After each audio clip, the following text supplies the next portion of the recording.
Hey there folks, welcome to Spectrum Pulse. We talk about music, movies, art, and culture.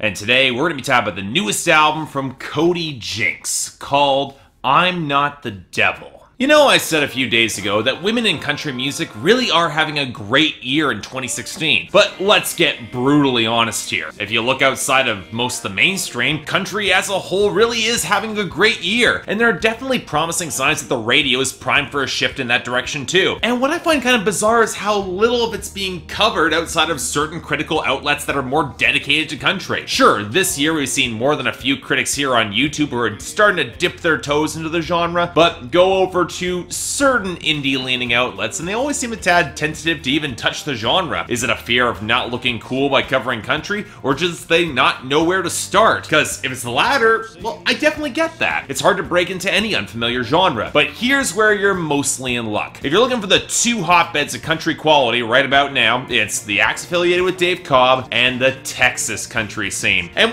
while my appreciation for Dave Cobb's absolutely stellar production is starting to be pretty well known, borderline mimetic on this channel, it's been a while since I've given the rough edge, red dirt, honky-tonk sound out of Texas some appreciation. One of the few scenes where regional radio has actually survived and cultivated a distinctive sound. Sure, if you go back through my top records of any given year that I've been doing this channel, you'll find plenty of Texas acts like Jason Eady, James McMurtry, Randy Rogers, Wade Bowen, and Casey Musgraves. So let's add another name to that list, Cody Jinks. He actually got to start in thrash metal before cutting towards country, and broke into the scene with a very excellent debut album, Less Wise, in 2010. He then followed up with a slightly more experimental and melancholy 30 in 2012, and it seemed like everything was on path. And hell, he dropped a record last year called Adobe Sessions in the middle of summer, which for some reason I didn't cover, even despite being a pretty damn good listen. It's a little bit smoother than his last two outside of a few darker exceptions like Loud and Heavy, but it's still a very solid album. Well, here's as good as time as any to make up for some lost time, so now on the back of some very promising critical acclaim, I dug into I'm Not the Devil.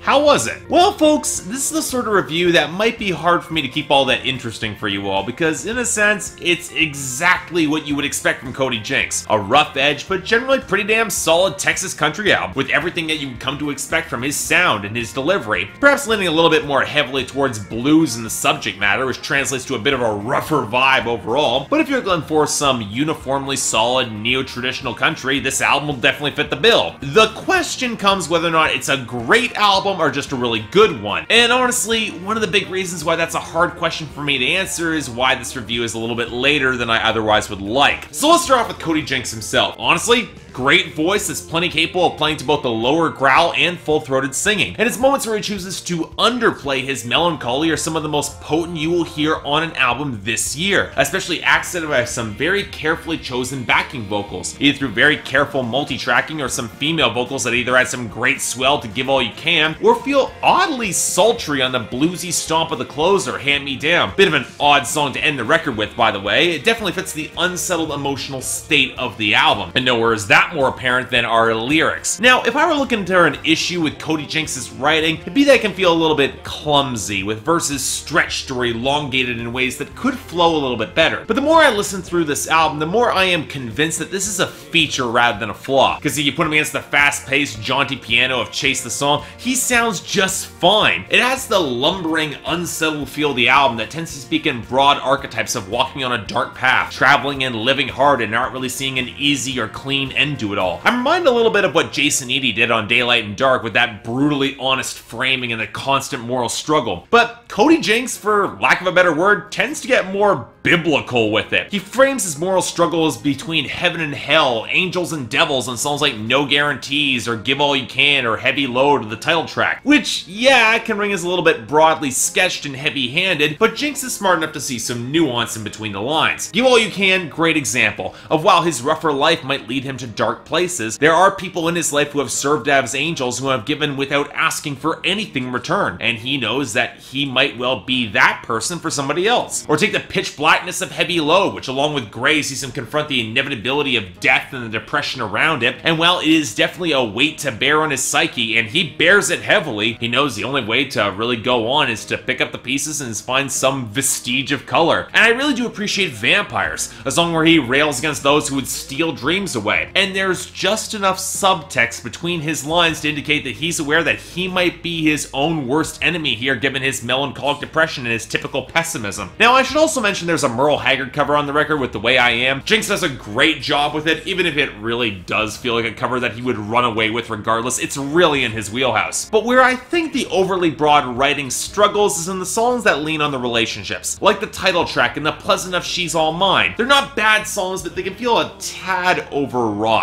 And then you have cases like the opener, The Same, which feels a little bit too upbeat for acknowledgement of a situation where he's still got feelings for this ex when they meet up again and things haven't changed. He feels the same. Now granted, part of that is exacerbated by the instrumentation and production, the area where the sound probably becomes the most difficult to talk about because, again, it's very much Texas country. If you heard it, you'll understand this album. Strong acoustic grooves backed up by steel and electric guitar, with hints of organ and piano around the edges. Could have used a little bit more fiddle, but that's me nitpicking. And the acoustic guitar texture really comes through really well, especially when balancing against a few of the rougher vocal pickups that give this album an edge without compromising the warmth. And there really are some great hooks here too. No Guarantees is a great rollick to it. No Words is the feel of a Garth Brooks track that you've never cut circa Shameless. I really dug the jaunty pianos driving Chase the Song and the great solos that fill up Vampires, especially the slightly trashier guitar tone that comes through in the second solo, and then with the soulful swell of Give All You Can and the bluesy roughness of the ragged, thicker grooves on Heavy Load and Hand Me Down. This album has its darker moments that really do stand out. I guess if I were to nitpick, it would come in wishing that the composition took a few more chances. The foundation is so solid, this album could afford to open up the solos a little bit more, push into some darker territory, really cut loose or push away from the cleaner textures that make parts of this album start to run together a little bit. This album definitely has an edge and it could have pushed bigger given some of the subject matter. And it's a little bit frustrating that it doesn't take that additional, more experimental step. When I've heard Cody Jinks before, he could have done that. Granted, that's the risk that you occasionally run with this sort of Texas country music. It's got a really strong, reliable formula that definitely works, so why change it? And again, this is a strong record that if you give it the time to grow on you, will really have a lot of gems, but again, it's one of those albums where it's on the cusp of greatness and it's right on the edge. So while I don't think this album will be up there with the best of the year for me, I'm still gonna lean on the side of the positive and give this a very, very light 8 out of 10. Definitely recommend it if you're a hardcore fan of neo-traditional country, or if you're looking for something that could eat most of mainstream radio for lunch. There are country albums I enjoyed a little bit more this year, but again, strong year. It looks to be getting even stronger thanks to albums coming in from Lydia Loveless and Cody Johnson. And yet, I'm Not the Devil's got enough of its own merits to be definitely worth your time, so make sure to check this out.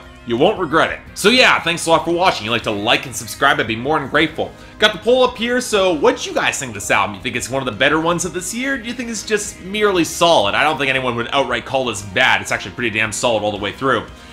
Just a friendly note to you guys, I am going on vacation coming up for the next 2 weeks, so the reviews might be in a slightly different format. So, you know, the format might require a little bit of getting used to, but I think you'll probably enjoy it. Just saying. But anything else I might be able to do to improve my presentation, or any other albums coming out that you want me to take a look at, I will try to give them a listen. Till then, I'm Mark, you're watching Spectrum Pulse, and I'll see you next time.